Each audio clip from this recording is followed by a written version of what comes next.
Planet Purchase, that's a name. You need to really get off my balls, okay? I'm gonna kick your ass. Also, why was Michelangelo so stinky? Ew.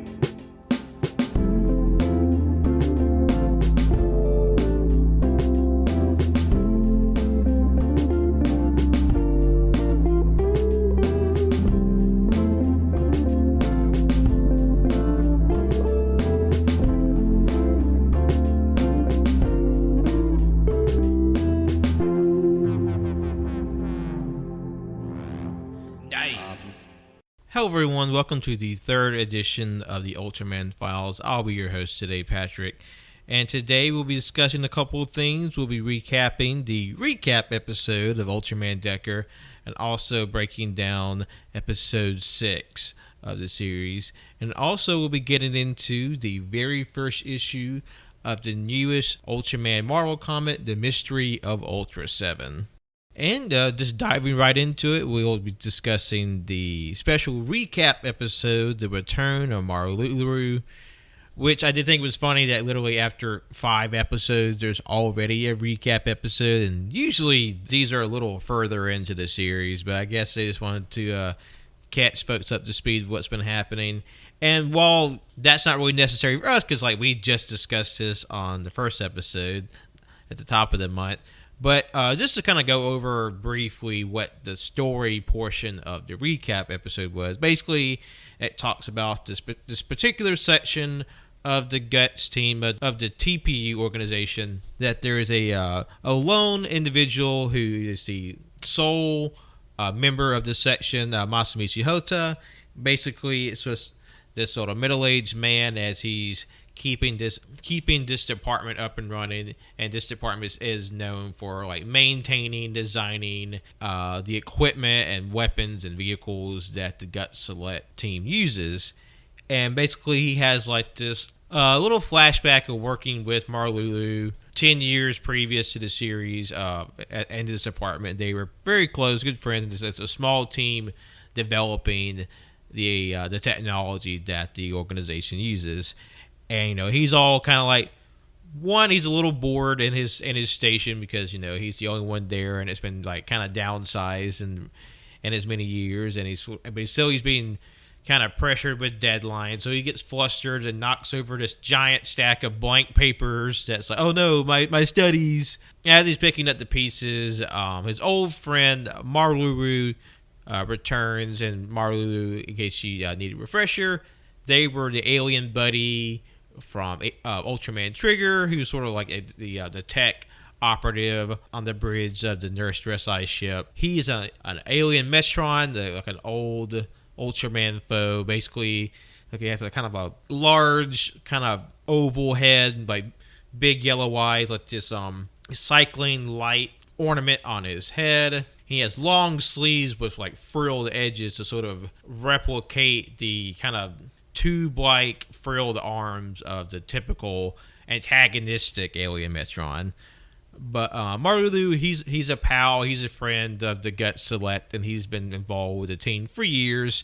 And he was previously a part of this section before he was sent on up to a more field active team. And they catch up, what's been going on in the intervening years, and they through this is how they recap the first 5 episodes, basically going over the Guts Falcon, the Guts Hawk, the Nurse Dressai, just sort of discussing how that department is the one that's sort of responsible for creating and maintaining it. They discuss a little bit of the Professor Yuichiro Asakage. He's sort of the young scientist who's in charge of all the creation of all the equipment, and he is his brainchild, and then the rest of the team that Hotel Marlulu, they were responsible in helping him undertake the manufacturing of this.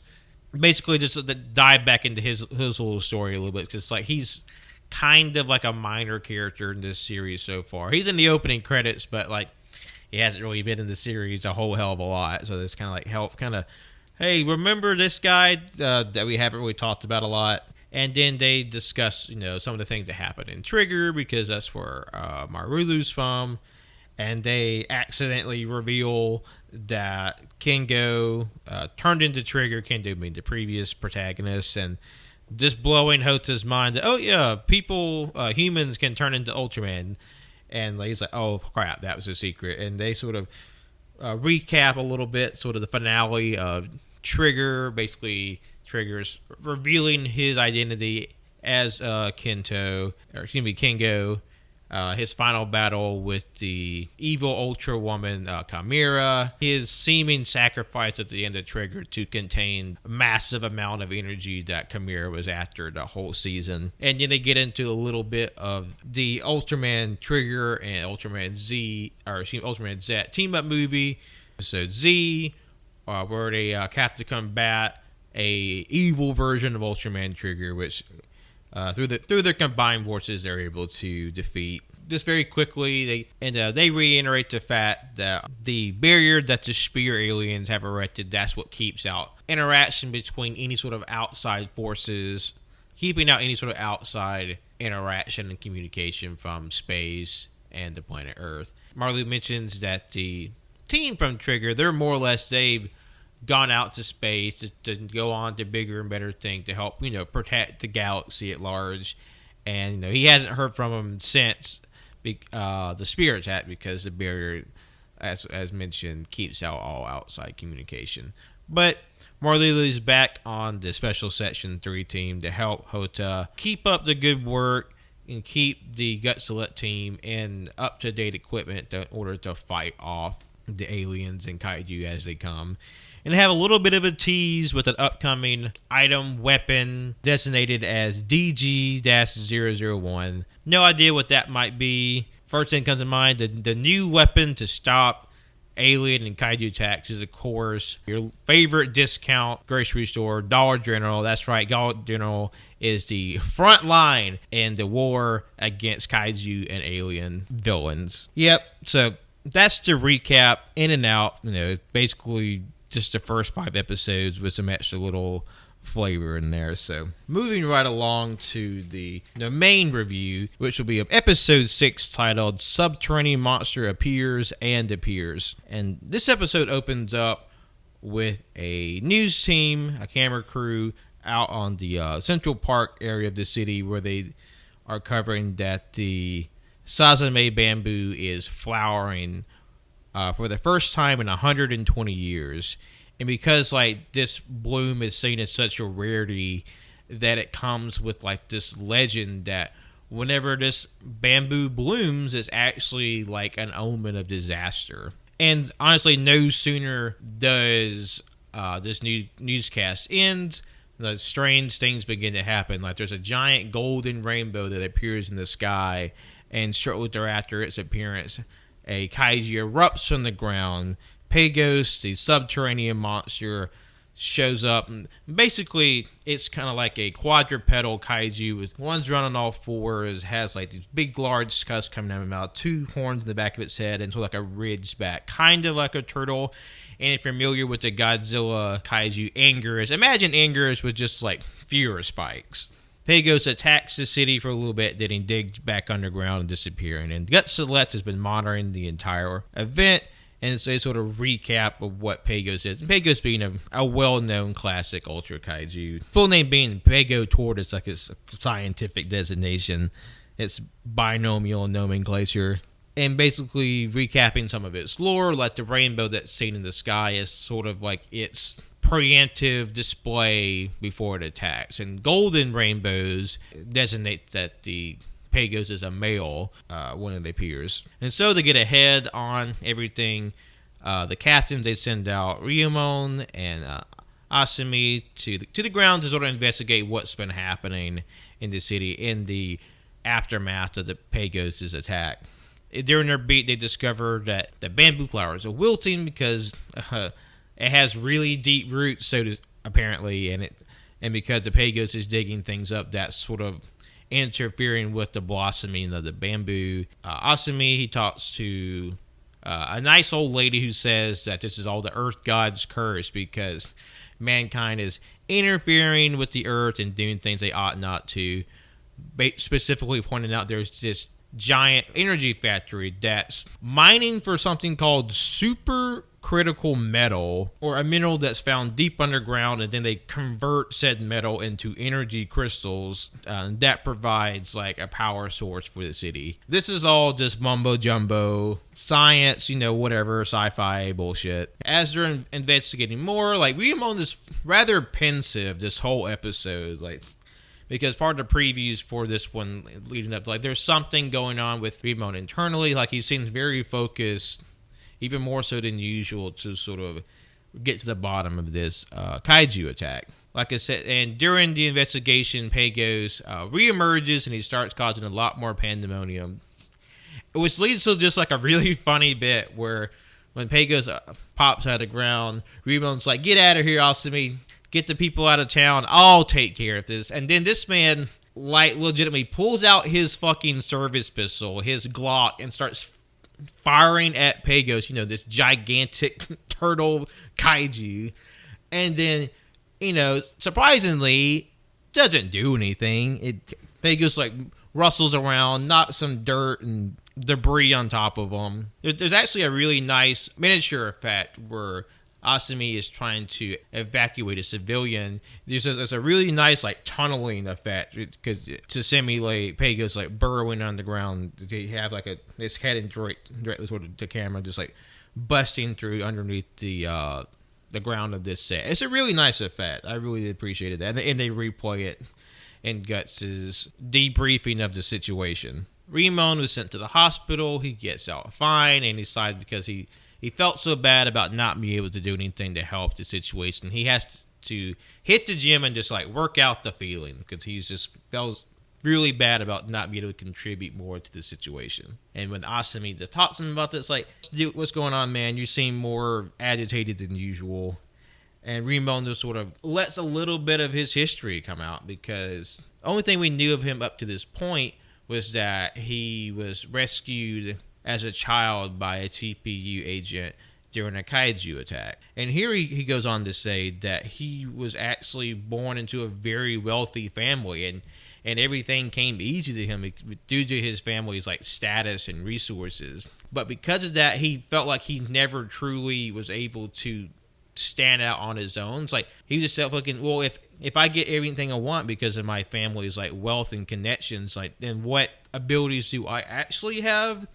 So he decides to join the TPU to, like, demonstrate to himself what his actual abilities are and not what can be gained through status and influence. The reason why he's so focused is that he believes that perfection is absolutely necessary for a Gutslit agent because this is life and death for the Gutslit team, because when kaiju attack, people get hurt, buildings are destroyed, and it's up to them to try to save as many people as possible, and they don't have the luxury to make mistakes during these sort of, dangerous attacks. So he's very driven and very focused on achieving his goal of just being the most efficient member of the team as possible. So Pagos emerges for the third time, and he's attacking the cities. So Asumi and Ryumon are dispatched once again into battle, with Ryumon piloting the Falcon.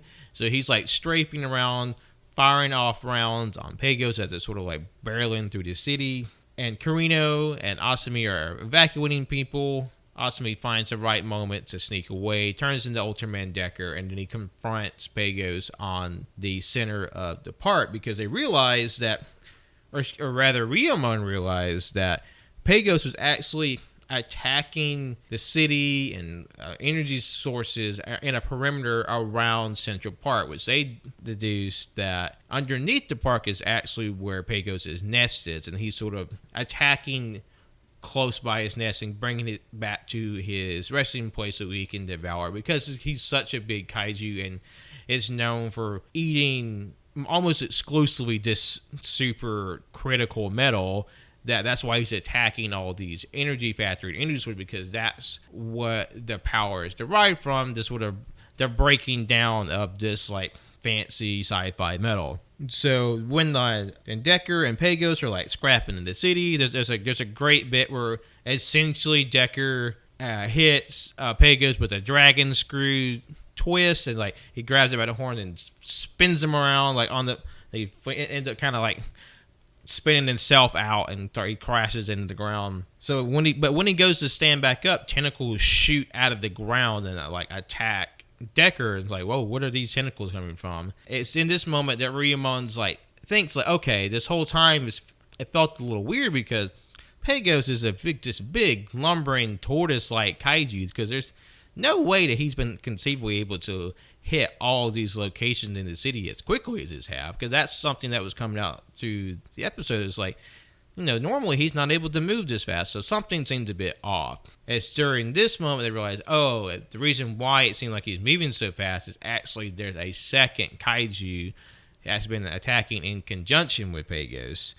So Decker is pulled underground into this gigantic cavernous area underneath the city. Like, it's huge, and these are already like giant figures in this giant cave. It's absurd.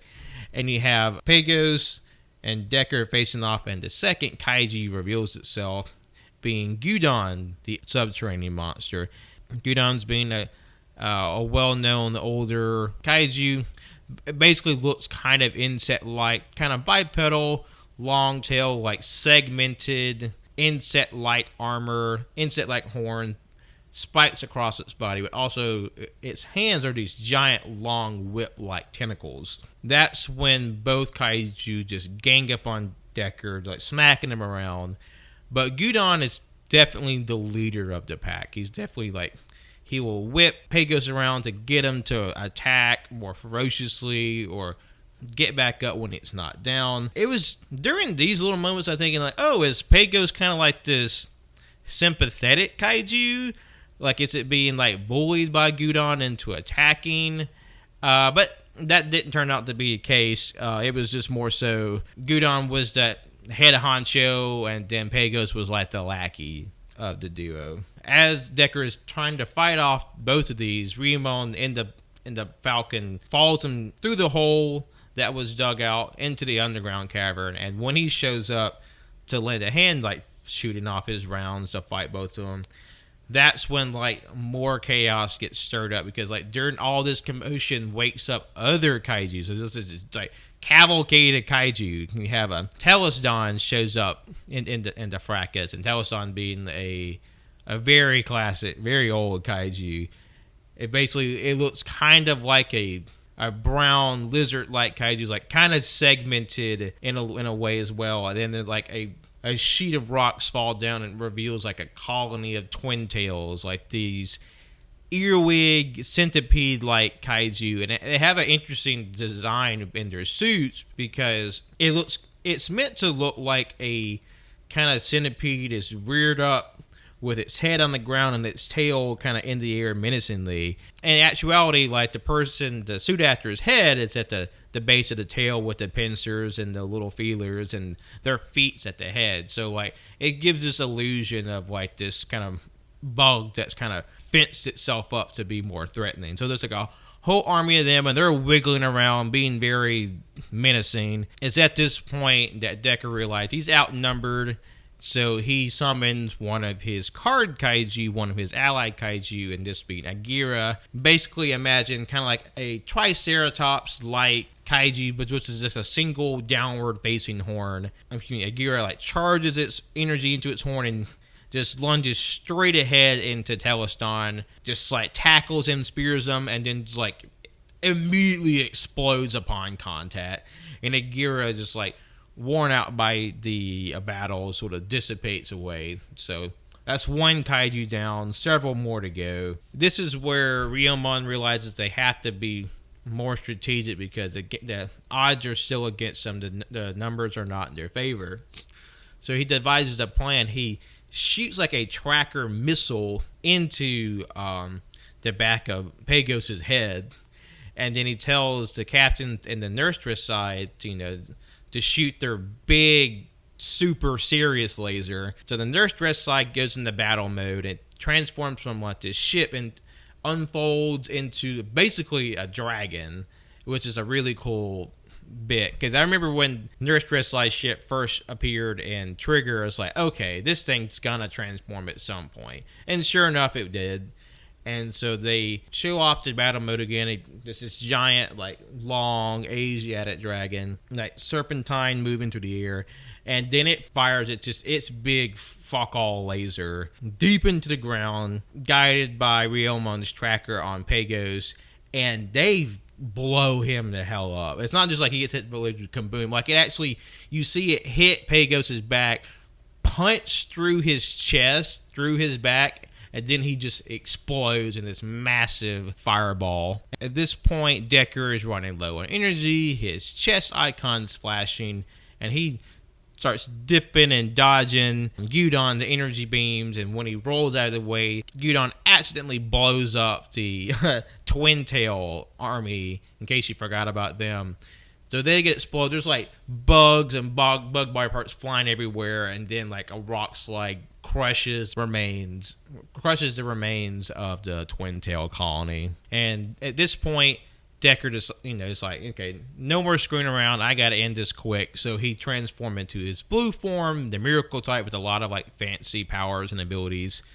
So he creates this vortex portal that sucks up himself and Gyudon. They reappear on the surface, high in the sky. And when Gyudon is flung out of the portal,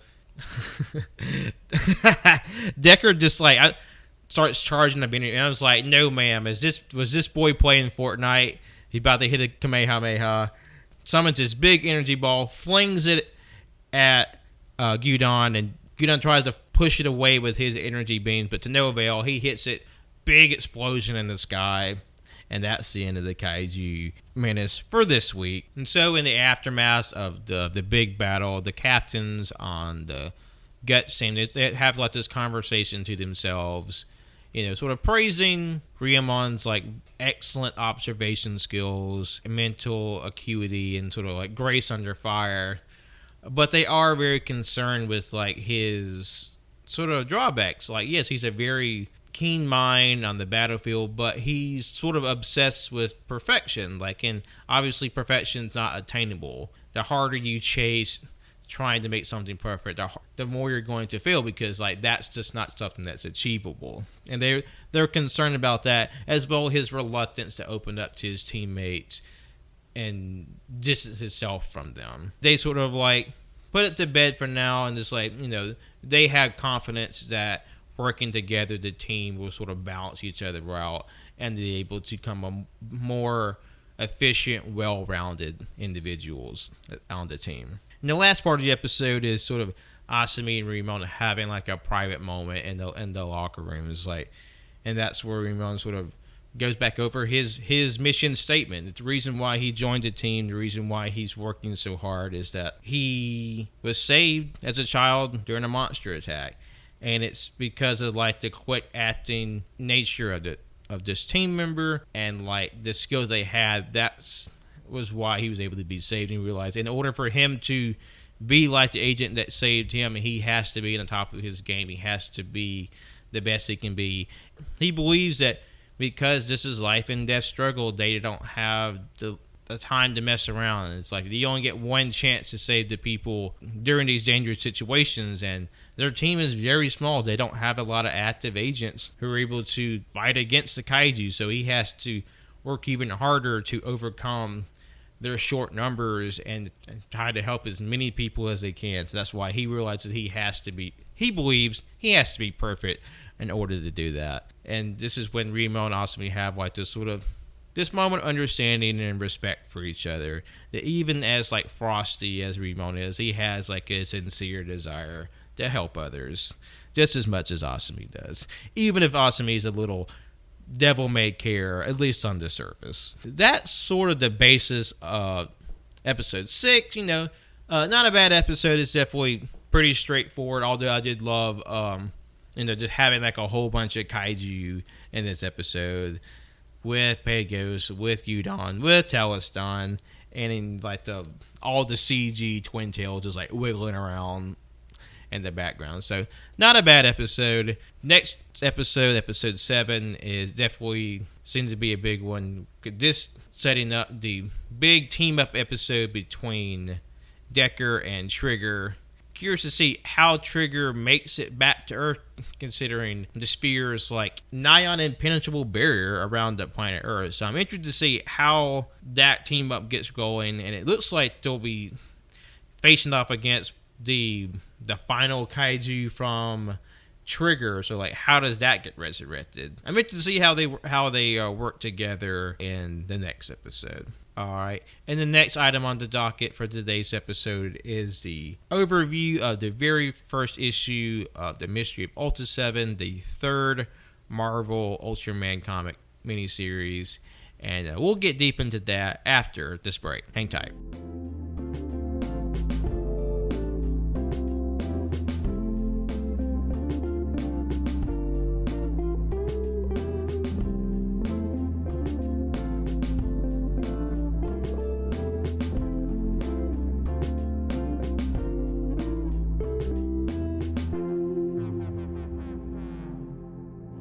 Alright, welcome back everybody. Here it is, part 2 of the episode 3, and we'll be discussing issue number 1 of the Marvel and Ultraman's collaboration comic, The Mystery of Ultraseven. And this is the third limited run series in the Marvel Ultraman line, picking up after the previous Ultraman series, The Trials of Ultraman, which came out last year. This picks up after the end of the Trials of Ultraman, and the issue opens with this quartet of aliens on the planet Dimbara discussing the best way to arm themselves against kaiju attacks.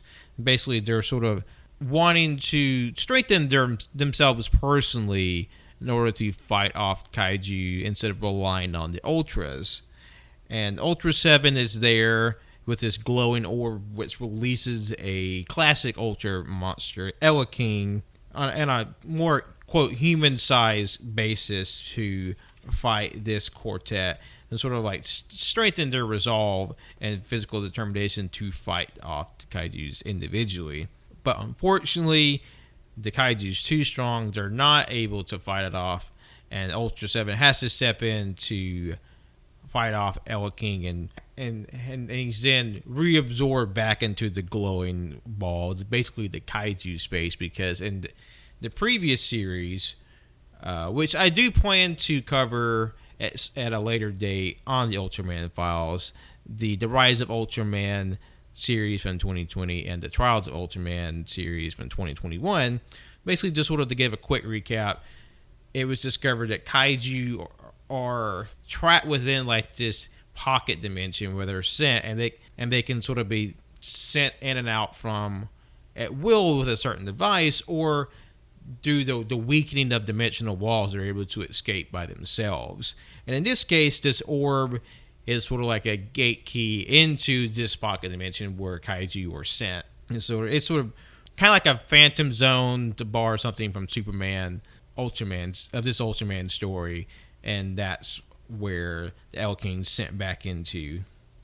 And basically the leader of this sort of alien militia that orders to fight off the kaiju is sort of disappointed that they're unable, despite their best efforts, to really stand up against the kaiju themselves. And Ultraseven is trying to encourage them and help them out the most that he can, but in this setting, the Ultras, while they are a beneficent group and they're trying to help out alien or sentient life in the galaxy, in the universe at large, they're forbidden from interfering too greatly with any one civilization, lest they sort of supplant any indigenous lives or indigenous sentient beings, like ability to stand up for themselves or make their own decisions and make their own progress. While the Ultras are there to help, they don't want to become, any indigenous group becomes reliant on the abilities of the Ultraman. They're sort of made the Ultras, they're there to help guide and protect, but not to overtly influence any one group. But this sort of bothers Ultraseven because, like, how removed the Ultras are from the greater universe. Like, we could do more. Like, why aren't we helping out more intently with these different sentient lives? Like, the kaiju threat is growing, and like most groups outside the Ultras aren't able to efficiently combat them. And that's sort of his frustration. And then there's a flashback to Ultraseven in the Land of Light, in the crystalline headquarters of the Ultras, where he's talking with Father of Ultra, of course, a leader amongst the Ultras. And there's just a really funny bit in this panel where Ultraseven is trying to talk with Father of Ultra to, like, hey, we should be more active in our protection of the galaxy. And it's just like, it's a very, like, almost kind of sensual pose. Like, he's sort of got his back bucked out and his ass poking out, and like Ultraseven got cheeks in this comic. I just gotta say, like, his butt's popping out. And I guess that's to combat the fact that Shin Ultraman is, sorry to say, has negative ass. Like, they did Shin Ultraman dirty. He's just a flat bat with a crack. We need to give the Ultras power in all compartments of their life. Give Ultraman a fat ass. I'm saying it. I'll be brave and I'll say it. Give Ultraman a fat ass. But anyway, Ultraseven is sort of just frustrated with what he's been told. Basically told not to interfere any further. Like, obviously keep an eye on things, but don't dig too deeply or involve yourself too much more, because that'll upset the balance of the native world, yada yada. And so he's just like, fine, I'll go back to Denbara and I'll check things out. So he hops in his Ultra Orb and flies back to Denbara. Then we cut back to present day, where the protagonist of the Ultra comics through Marvel, Shin Hayato, wakes up from his coma after the previous series. Basically, Shin Hayato, he sort of combined with his Ultraman, who would be like OG Ultraman. That's sort of his partner. And in traditional Ultra fashion, he and his Ultra, they're sharing a body, the Ultra living within him, giving him counsel, giving him advice. And one thing I really think is cool about this comic, and I love it when other Ultra series do, is basically that the human host and the Ultra are separate beings. They sort of have an interaction with each other, which you don't get a lot of the time. So a lot of times, the Ultra is just like this force, this energy that the human host taps into. It just depends on the series. But seen as the Ultra and the human as two distinct individuals. What happened earlier in the previous series is that Dan Moriboshi was a beloved member of the science patrol of this setting, and he disappeared mysteriously back in the 60s. And then the previous stories, he sort of resurfaced because he was trapped in that phantom zone for kaiju, and he didn't age for all these years.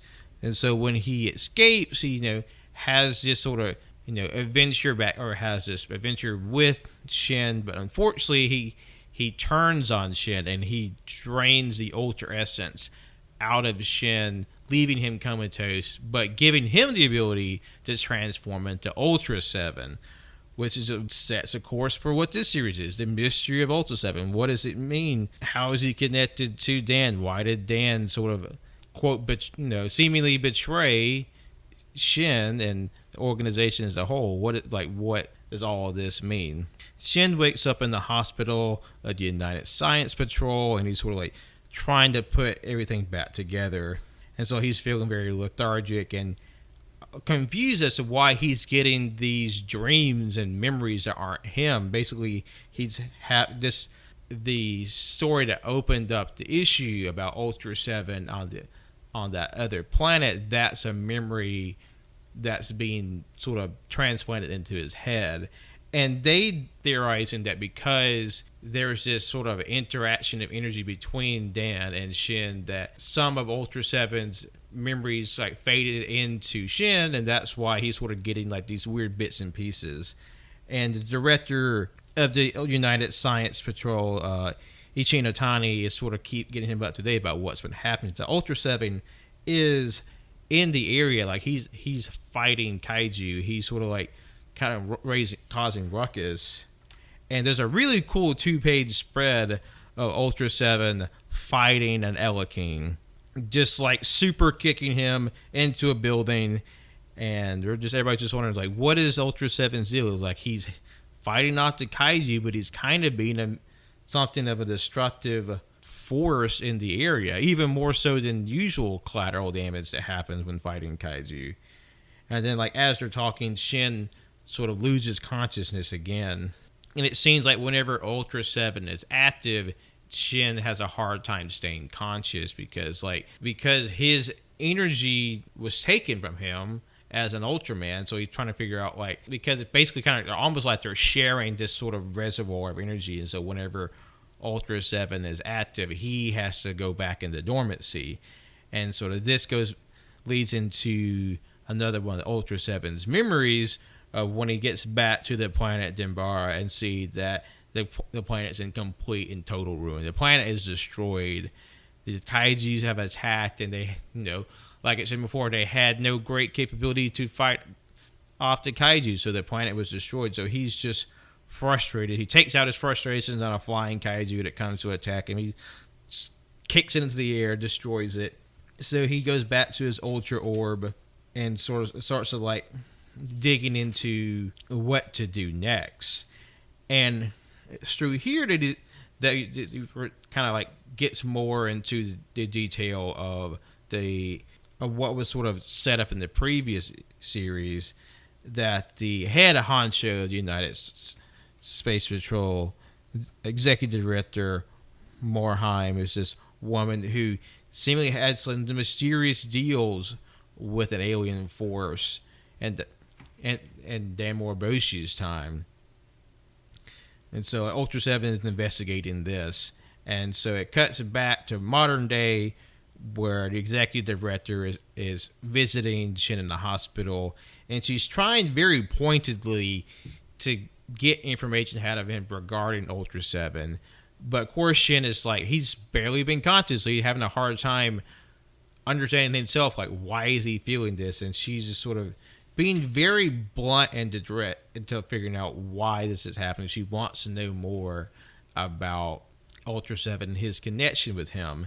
And as sort of she's pressing him in this moment, he gets another memory of Ultraseven's sphere traveling to Earth back in the day and crashing into the ship that Dan Moriboshi was piloting in the 60s. And basically having like this connection moment, like Ultraseven combines with the spirit of Dan Moriboshi and shows him, and by extension Shin, these big memories of the kaiju sort of like spreading and populating throughout the galaxy.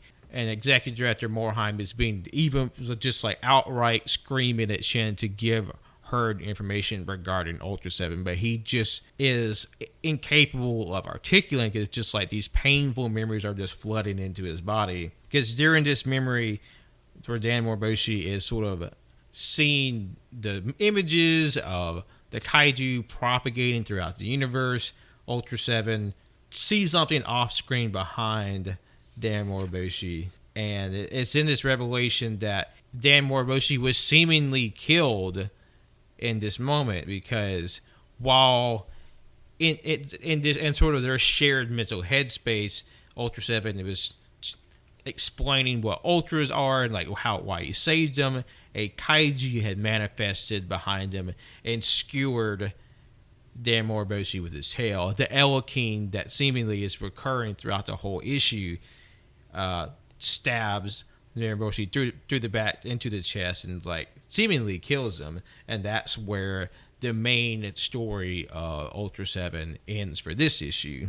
So it sets up this intrigues, like, what's the deal with Dan? Like, how is he still alive after seemingly being skewered?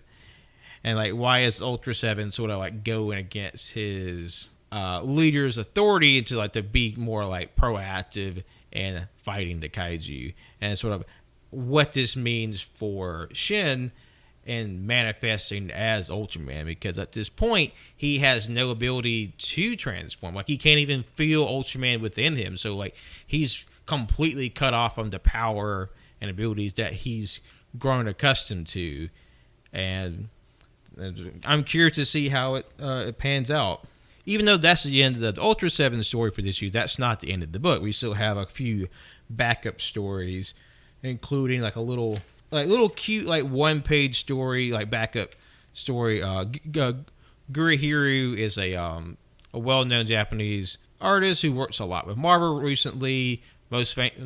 Has done art for the Gwenpool stories, and he's doing the art for these little kaiju backup stories, which features the classic kaiju Pigmon as he's like just hanging out with a sort of hapless member of the United Science Patrol.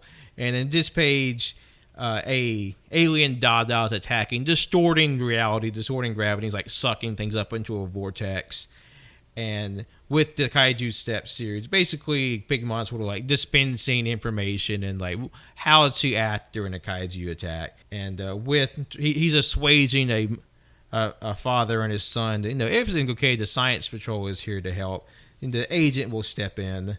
But you know, of course, being the unlucky agent that he is, he's trapped in Dada's like reality vortex, and he's sort of like spun around and just like this never-ending cycle of distorted reality. And that ends that page story. And going to the next backup story, it's sort of set in the 70s of this world. Basically, we have a younger director, Ichinotani, out on a field mission with the then director of the USP, Agent Kato, as she fights off these bird-like humanoid aliens in the field. She blasts them with her ray gun, sends it packing, and then they come into a clearing where they see a giant crater. In the crater is another classic Ultra villain, Bolton. And Bolton is basically like this multi-pronged organism with like these geometric tube-like protrusions that emit like energies and rays and occasionally egg beaters to distort space and time. And it's kind of hard to describe. Basically, imagine like this almost sea-spun with like tubes and projections with like blue and white and red splotches across it. And basically, this Bolton and this crater is just like emitting these sort of like energy fields that are like distorting reality, causing like more of these sort of other aliens to appear. And Ichinotani is like trying to blast off aliens as they come, and director Kato, you know, draws her electric, you know, her pretty badass electric sword that she used great effect in the Ultra Q set era, in the very, very first issue of the Rise of Ultraman, to fight off a kaiju. But unfortunately, as she's charging to face down the Bolton, she's blasted with just full force like energy ray. Seemingly, she's sort of warped out of time and space, and then instantly sent right back with a bleeding stomach wound. So like he seems like he's very confused. Like, what just happened? You were like warped in and out of reality. You were beat up, and like then in her like the last of her energies, she warns him of this danger, like that this Bolton is like attracted to energy and attracted to powerful energy at that, and that it's actively killing Ultraman, or it will kill Ultraman. It's just like, then each and a time he's confused, like, what does this mean? Like, what's an Ultraman? And then cut to the hospital where director Kato wakes up, and there is executive director Morheim. She's being very suspicious once again. Of course, it's being a younger director Morheim. She's very suspicious of the director as like a very pointed line of inquiry about what happened to her when she was zapped by the Bolton and sent through time and space. And Morheim is asking her, like, what does she mean by Ultraman? How did you know about Ultraman? Because no one else knows about this. And then Kato puts together that Morheim is afraid of Ultraman, that her and her benefactors are, whatever their plans are, the Ultraman stand in opposition to that. And then Kato reveals that when she was hit with Bolton's ray, she was sent to the future for an undisclosed amount of time before she was sent back. And then she finds out that, the Ultras are here. They stand to stop Morheim and her benefactors. And Morheim is like, you know too much, girl. We gotta get rid of you.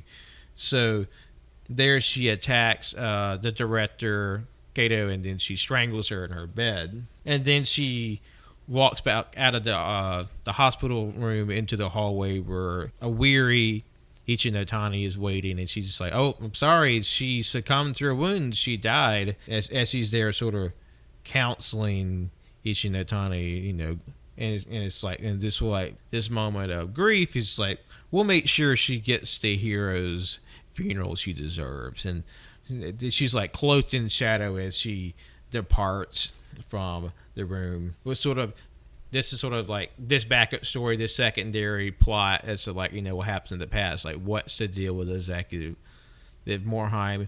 Who's she working with? Like, who are these aliens that she's in league with, and what does she want? And what does she fear of the Ultraman that they're able to potentially stop her and her benefactors? So I think it's a pretty intriguing series so far. Like I said, I do plan at some point to get more into detail about the events of the Rise of Ultraman and the Trials of Ultraman, respectively. But for the first issue of the Ultraseven series, I think it's pretty solid. I'm definitely intrigued to see where this goes. I do hope that we're able to get more kaiju action, more ultra action in this third series. So to spoil a little bit for my reviews of Rise and Trials, it was a little light on the kaiju action. It was a little more dialogue heavy, but I'll get more to that at a later date. But I say it's a good first issue, and I'm excited to see where it goes. And I'm curious, how this series may possibly influence or lead into the upcoming Avengers Ultraman crossover that's slated to come out next year. So excited to see what happens going forward, and just the prospect of more Toku comics in America, because we have the Redman comic being re-released. We'll have the Ultraseven comics coming out from now until the end of the year. And then what we expect to see later on in the year, because I believe there's a Kamen Rider Zero comic that's slated to come out in November. So I'm very intrigued by this slate of American-made Toku content. Very pleased to see how the rest of this falls out.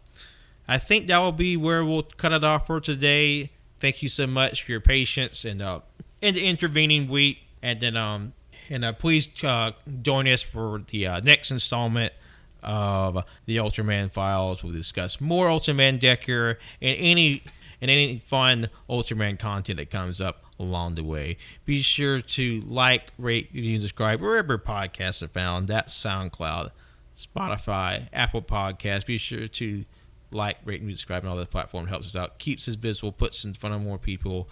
I always appreciate you when you do it. If you're listening to this episode the week it comes out, that means on Monday, August 22nd, released a brand new episode of AYCH. Colt Wenzel still going strong on their takeover AYCH. They released episode 277, where they discussed a lot of video game news that came out during the month, from games that released to video game showcases, a big talk about the newest Pokemon revealed for Pokemon Scarlet and Violet. So go check that out. On Thursday, August 25th, there's a brand new episode of Cage and Greatness, where the Cage crew had a new edition of Travolting Development, where they break down the 1978 classic, the movie musical Grease, and share how they really feel about this iconic performance from John Travolta, Nicolas Cage's, we'll say, cinematic counterpart. And also, if you would, go back and check out my interview with writer and comedian Joey Clift, and we discussed in detail the new movie in the Predator series, Prey, all the action involved with it, sort of the groundbreaking native representation in a blockbuster movie, and just a lot of really good conversation. Go please check that out. August has been a really big month for AYCs. We had a lot of shows come out, really sort of trying some new things, and we're really looking forward to what the fall has for us, and just sort of our big ideas and just new things we want to try out for this show.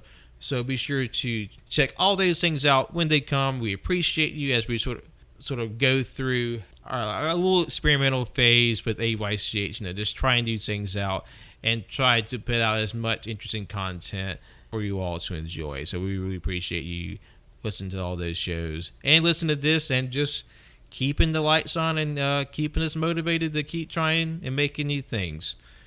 Until the next episode of the Ultraman Files, take care. Jumping off to the sky, signing off with a hearty shoo watch.